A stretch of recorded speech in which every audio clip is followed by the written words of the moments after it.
Cuando vemos esos gigantes de acero en medio del océano, parecen invencibles, ¿verdad? Pues bien, detrás de la construcción de cada uno de ellos se esconde un desafío de ingeniería brutal. Un problema que hay que resolver a la perfección, cada día, para que no ocurra una catástrofe. Y esa es la pregunta clave. A ver, puede sonar un poco dramático, pero es el punto de partida de todo diseño naval. Imaginemos un barco de cientos de metros, en mitad de una tormenta, sometido a unas fuerzas que ni nos imaginamos. ¿Qué es lo que evita que sencillamente se partan dos? Pues la clave está en una lucha, un conflicto constante de fuerzas. Por un lado tenemos la gravedad, que tira de todo el peso del barco y de lo que lleva dentro hacia abajo, claro. Pero por otro está el mar, empujando con una fuerza tremenda hacia arriba. Es la flotación de toda la vida. Y estas dos fuerzas, que van en direcciones opuestas, se pasan todo el rato intentando doblar el barco, como si quisieran quebrarlo. Vale, entonces, ¿cómo se soluciona este problemón? Porque es increíblemente complejo. Pues la respuesta, y esto es genial, está en una idea, una simplificación brillante que lo cambia absolutamente todo. Y aquí está la magia, de verdad. En lugar de volverse locos analizando miles y miles de piezas por separado, los ingenieros hacen algo radical. Piensan en todo el barco, de punta a punta, de proa a popa, como si fuera una sola cosa, una viga gigante. Y ya está. A este concepto, a esta idea, se le llama viga casco. Y es la piedra angular de todo. Es lo que permite empezar a calcular, a predecir cómo se van a repartir todas esas tensiones a lo largo del buque. Y ojo, que no es un detalle sin importancia, ¿eh? Sin esta simplificación, hacer los cálculos sería, bueno, prácticamente imposible. Muy bien, ya hemos aceptado que el barco es una viga gigante. ¿Y ahora qué? ¿Por dónde se empieza? Pues lo primero es lo primero. Hay que recopilar todos los datos fundamentales de ese futuro barco. Y cuando digo todo, es todo. No hablamos solo de qué tipo de barco es o cuánto mide. Hay que definir lo que llaman la topología estructural, que para que nos entendamos, es como el esqueleto del barco, donde van los muros interiores, las cubiertas, todo. Y luego, claro, se calculan detalles que son pura normativa, como el francobordo, que es esa distancia súper importante entre la cubierta y el agua, para que el barco no se inunde con la primera ola. Pero que nadie piense que esto es solo papeleo, ¿eh? No son simples trámites. Cada uno de esos números, cada dato, es una pieza crucial de un puzzle gigantesco. Con todas esas piezas se alimentan los modelos de cálculo que van a predecir qué tensiones va a aguantar esa viga casco durante toda su vida en el mar. Vale, ahora vamos a meternos de lleno en el meollo de la cuestión, en el corazón del cálculo.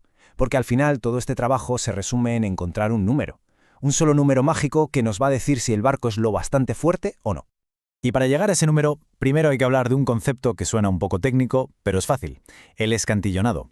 Dicho de forma muy simple, es el proceso de decidir cómo de gordas van a ser las planchas de acero, qué forma van a tener las vigas, vamos, las medidas exactas de cada pieza que forma el barco. De todo. Y aquí está el gran dilema del ingeniero, el equilibrio perfecto. Quieren una estructura que sea un auténtico tanque, súper resistente, pero a la vez usando el mínimo material posible. ¿Por qué? Pues porque menos material es menos peso, y menos peso es menos coste y más eficiencia. Es un juego de equilibrios muy delicado. Pues bien, todo ese trabajo, todo ese escantillonado, acaba en una cosa: calcular un valor. Ese es nuestro número mágico, el módulo de sección. Se representa con la letra Z. Y en el fondo, este número no es más que una medida de cuánto aguanta nuestra viga casco sin doblarse. Es así de fácil. Cuanto más grande es la Z, más fuerte es el barco. O sea que, al final, una parte enorme del trabajo del ingeniero naval se reduce a esto: calcular la Z de su diseño. Pensemos un segundo en lo que esto significa.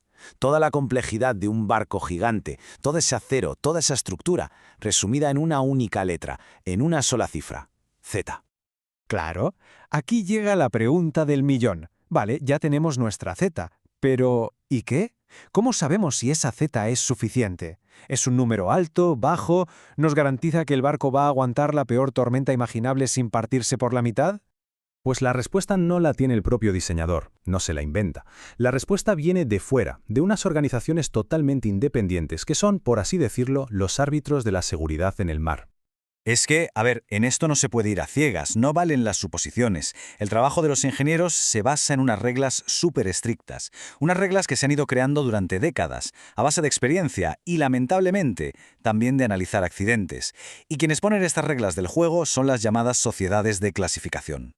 Existen varias por todo el mundo, pero en el material que hemos consultado se mencionan dos de las más famosas y con más historia, la Lloyd's Register, que es británica, y la Bureau Veritas, que es francesa. Y hay que dejarlo claro, son entidades con una autoridad técnica que nadie discute. Y aquí está su función más importante. Lo que hacen es, basándose en datos de miles y miles de barcos, en estadísticas, en todo lo que ha pasado en el mar, establecer un valor mínimo para ese módulo de sección. Fijan un umbral de seguridad, un de aquí no puedes bajar, y eso no es negociable. Y así llegamos al momento de la verdad para cualquier diseño naval. Es muy simple. Se coge la Z que ha calculado el ingeniero y se compara con la CT mínima que exigen las reglas de la sociedad de clasificación. Si tu CT es mayor que la mínima, enhorabuena, el proyecto sigue adelante. Si es menor, pues nada, toca volver a la mesa de dibujo.